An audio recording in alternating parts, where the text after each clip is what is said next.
Hello and welcome back to another Kyle Connor YouTube channel video. If this is your first time tuning in on this channel, that's okay. It's a new channel. This is where I just get to share my own unfiltered opinions, which you always get, but at least in one sitting.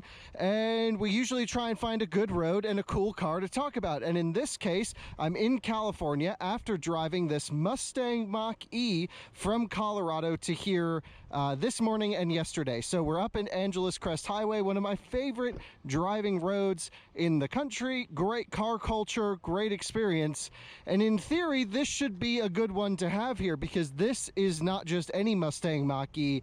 This is sort of the range special, which should equate to maybe even a driving special. This is Mach-E X California Route 1 edition, and basically what that means is big battery, 99 kilowatt hour installed, 88 kilowatt hour usable.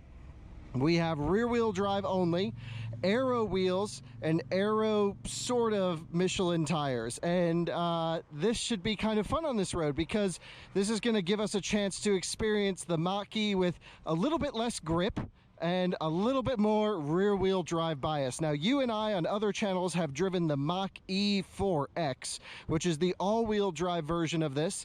We spent a lot of time in two different grabber blue ones, but here I think, like, if I was to buy a Mustang, this is the one that I would at least be interested in because you might be able to drift it or slide it. And to be honest, I haven't had this car on a twisty road yet, so definitely want to do that.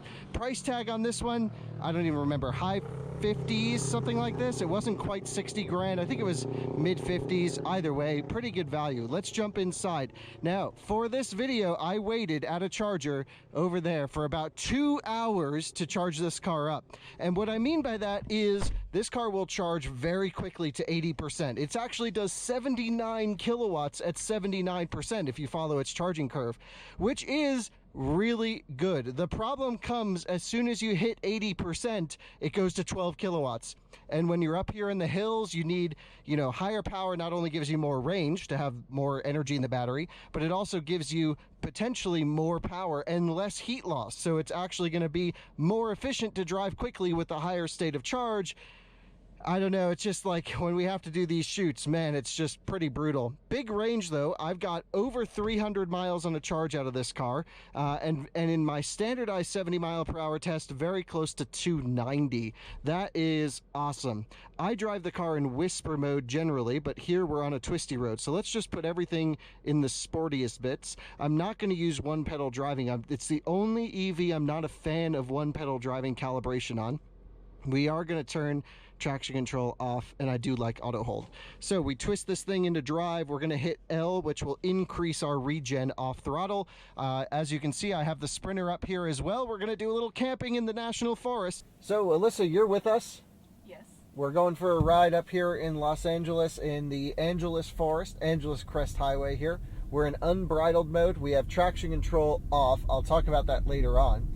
And the first thing I'd like to do is mention to check out my reviews of this car. If you're looking for a full review of Mustang Mach-E, I have plenty of videos already out there. And I want to preface this with the Mach-E is a really good car for a lot of people.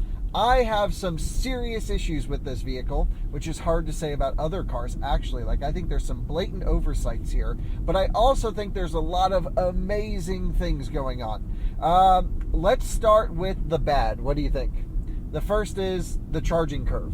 Right, yeah, that's really bad. Really bad. So the thing with the charging curve is, you plug in, it's a time-based system, which is unlike any other EV. So it's not relying on real-time sensor data to derate like a typical charging curve would do. It just says you get 160 seconds at 160 kilowatts, and then it steps you down based off the amount of time you're plugged in. That to me is silly. It shows poor engineering, I think. And it's totally wrong because no other EV does it this way. Ford says they do it to protect the battery, but literally all you have to do is unplug, plug it back in, and you can go right up to max speed. So they're leaving time on the table there. The second annoying thing about the charging curve is at 80%, it dips from 79 kilowatts at 79%, which is solid. That is not bad. And then it goes down to 12.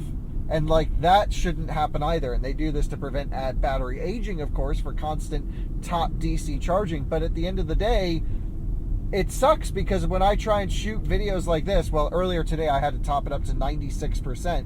and that's purely because I was trying to get it topped up for video. Well, we had audio issues, so we're having to redo it now at 55% state of charge. So that's two negative things. The next negative thing are the inputs to the driver. The brake pedal and accelerator pedal all have this minuscule delay that make it pretty difficult to drive smoothly, mostly in low-speed traffic. So when you're coming out of a corner, for example, fine, because I'm progressively rolling onto the throttle, and that's good. What isn't so good is when I'm trying to stop and go in short spaces in like a drive-through or in stop-and-go traffic. My inputs are just not matching with what the car is doing. And I think the issue comes down to the regen and friction brake calculation inside the car. When it's regenning and then transitions to friction braking, the friction brake is too aggressive for the amount of regen braking I was just getting. And this happens over loose surfaces in the road, transitions where it has to move over. Then, lastly, when you drive the car hard, like we're doing now, I don't know if you guys can tell or not, but we're on a great road in a rear-wheel drive Mustang, and we are absolutely having a blast. One of the problems, though, is the rear end of this car just needs to settle down. I don't know what's going on back there, but it's real bouncy, and it loves to come around. So the car gives you the impression of speed by inducing oversteer. And it's not necessarily tire oversteer. It's suspension compliance of the rear end moving around a lot. It is very bouncy over bumps, but the rear end's just always doing something. Look, just kind of coming around like that, right? But only the end was it actually tire. It was like the car moving. It's like the bushings are just so soft. So when the Mach-E Performance Edition comes around, I expect that to be faster, and really hoping that that car gives real speed rather than the impression of speed. The next thing on the list, we are now, I don't know, halfway up the road, and we're already thermal throttling. So I can give it full power out of this corner, and I can tell we're getting maybe 70 or 80% of the full available power because the drivetrain is just hot. Look, I'm floored, and we're not gaining speed, still floored, and you can see we're actually in turtle mode because we've overheated it. And this is even more prevalent on the all-wheel drive Mach-E's where you have even more power. So now that we've slowed down, it'll breathe, it comes out of turtle mode. This is annoying. It's a Mustang. It's intended to be driven fast unless I have a fundamental misunderstanding of what Mustang means to me and Ford. You should be able to drift it, which you can't because that's the next thing on the list that's annoying. When you have traction control off, which is, it is off, you can see it right here, it's not actually off. It just grabs brakes. It's probably like traction control back down. I'd say maybe a sportier setting, sure, but it's not actually off. Okay, I think the other complaints, let me just run through them really quick. This UI is pretty weird and laggy. Just the fact that when you hit the temperature control, look, I haven't touched the system, right? So it's not being processed. Watch. It's just like, it's got this weird lag to it, and for a system that's not being tasked. Now if I had hit 11 buttons and then that did that, sure, but I think that this needs some serious software optimization. When I drove the Mustang Mach-E originally, I gave it a glowing review because I really thought this car was great. The more time I spend with it, the more annoyances I have, and a lot of it was annoyances I experienced when I first drove the car that Ford told me directly that they were going to fix. They were going to work on the one-pedal driving calibration. It's the only EV I don't like to use one-pedal driving in, like I mentioned. When you come to a stop, it grabs the brakes a little too hard, and I'm like, just drive a Tesla and get really good one-pedal driving. And I'm not saying that as like a Tesla fanboy. I'm just saying they have really good powertrain calibration. Let's let this guy go, and I'll talk a little bit more about this infotainment system and some of the other things. I love this button, this knob. I think this is one of my favorite parts of the whole car. People claim they don't like it. I don't know why. It's super tactile, really nice. Love how it's mounted. This one being a California Route 1, no heated seats. That's been fine. It's been warm. The navigation route planning has been good, but I wish it gave us more information, or at least information that was more readily accessible, having your arrival state of charge, how long you need to charge, what you need to get to, and then what you'll arrive to the next one with. Just a simple route plan of all your charging stops. You can kind of get there, and it shows you a bit, but it's not as intuitive as I would like. Let's continue now that we let that guy go ahead. and maybe we gave the drivetrain a chance to cool down. So back to wide open throttle. Let's talk about what's good with the Mustang, because I've just, probably pissed everyone off watching this video. Although I think they really are valid points. I'm not trying to go out of my way to make this a bad car. I think I gave it a lot of leeway when it first came out, because a lot of the issues I had, I was told were to be fixed through over-the-air software updates. And look, it's possible they will. I'm not saying they won't fix these little things. I'm just saying it's 7 months later. Production cars are in hands of consumers, and they've already fixed some serious problems, like some actual issues, which is like plug-in charge not working at Electrify America stations. That's been fixed now. That's awesome. You can just roll up to an Electrify America charger, plug in, and go. It's really this, Taycan, and e-tron, I believe, that have that ISO standard, and that's awesome. Yeah, I mean, look, when you drive the Mustang as your average consumer, I'm approaching this as a performance car. Tomorrow we're literally driving a Mustang Mach-1. They're both called Mustang, and they're both Mustang Mach-something. Those are two totally different cars. Really looking forward to that. Keep an eye for that video coming up soon. When you're a general consumer and you're driving like this car gives you the impression of performance. You feel like a lot's going on. And I would say that's honestly down to bad suspension tuning on the rear. It's just super bouncy. It's almost like it just can't control itself. It's also down to this car's oversteering nature. This particular car's under-tired. It's on aero wheels and tires, so you can't really fault it there. But let's just say this. There's a lot of room for improvement for the Performance Edition GT. That's going to get wider wheels and tires, better thermal management, better inputs. Ford knows how to build some of the best driving and handling cars. So nothing I'm saying should be news to them. They know all this. And basically, I just hope they can apply that same level of specialness they gave to the Mustang lineup of combustion days. You know, GT350R being one of the coolest, best handling American sports cars of all times. Ford GT, even the same people that worked on that project are still there. They have the talent. So let's see what they do with the Performance Edition Mustang, because that is going to be a whole different game, I think. This is, you really have to compare this to like a V6 or an EcoBoost Mustang. And, you know, those you can at least still turn traction control off and don't overheat after 5 minutes, just being honest. So it still doesn't quite match them. In terms of range, people are always concerned about range. This car goes on forever. These are all the highlights now. I think we were predicting about 330 miles yesterday going over the Rockies. Right, Alyssa? Yeah, I was actually very surprised that we could make it that far.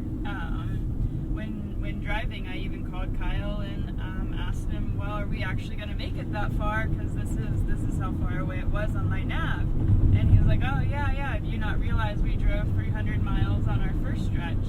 And I was like, nope, I guess I didn't. And that was through the mountains, too. Yeah, through the mountains, so we did 300 miles and then arrived with, I think, 11% state of charge. Incredible range. You can see it's thermal throttling like crazy. I was just pinned through there, and the turtle comes on every time you go wide open throttle, at least at speed.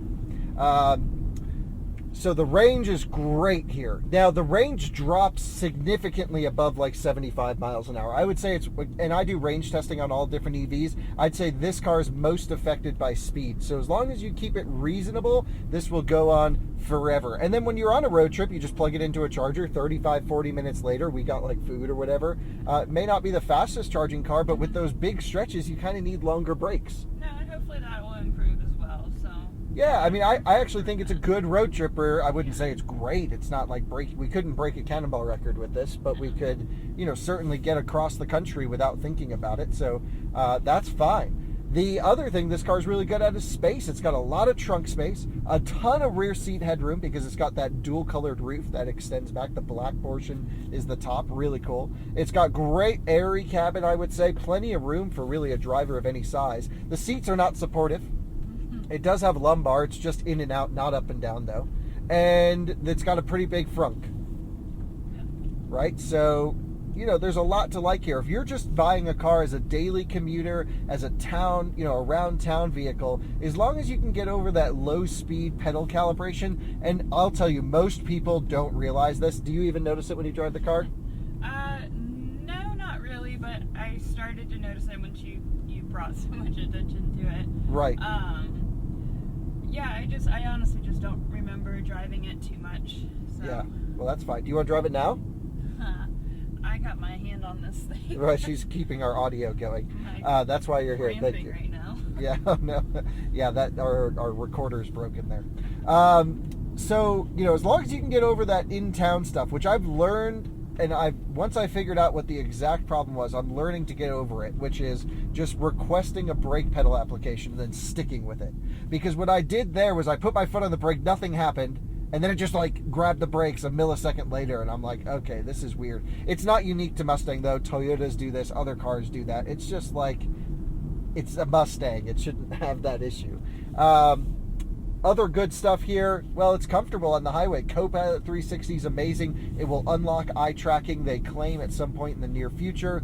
It will make lane changes, do the exit things with Blue Cruise, I think is what it's going to be called. You know, there's a lot to like here, as long as you don't evaluate the car or approach the car as a Mustang. And originally when I drove the car, I actually said this is very much like a Mustang, and it does deserve the badge. And in some respects it does. It gives the impression of speed. It gives the impression of sliding around. But I'm going to demonstrate in this parking lot what I'm talking about, how this car does not let you have fun. And that to me is just the biggest.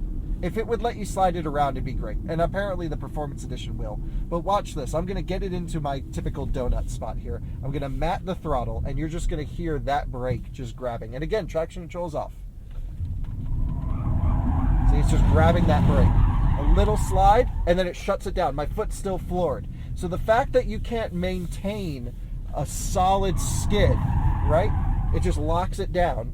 That to me is like, what are we doing here? This is a Mustang. I want to plow through crowds.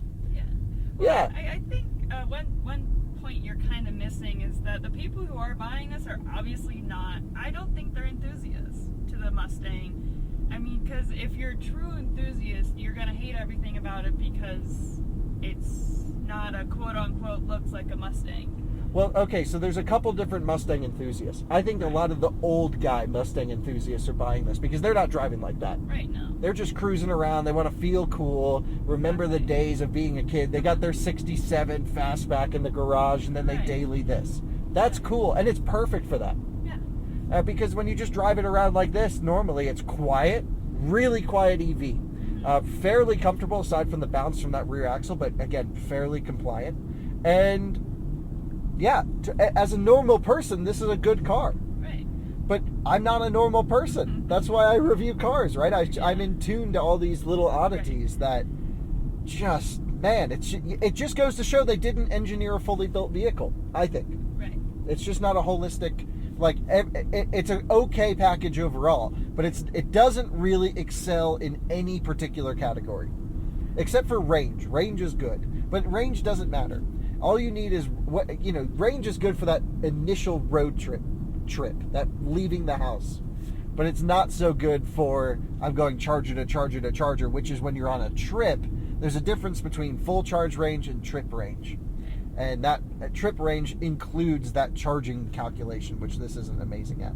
Anyway, I think the brakes have pretty good thermal longevity, though, just because going uphill, at least, you're not, using them very much because your drivetrain overheats pretty quickly. But when you do get a chance to drive it hard for that first couple minutes like this, once it cools down, it does recover very quickly, I will say.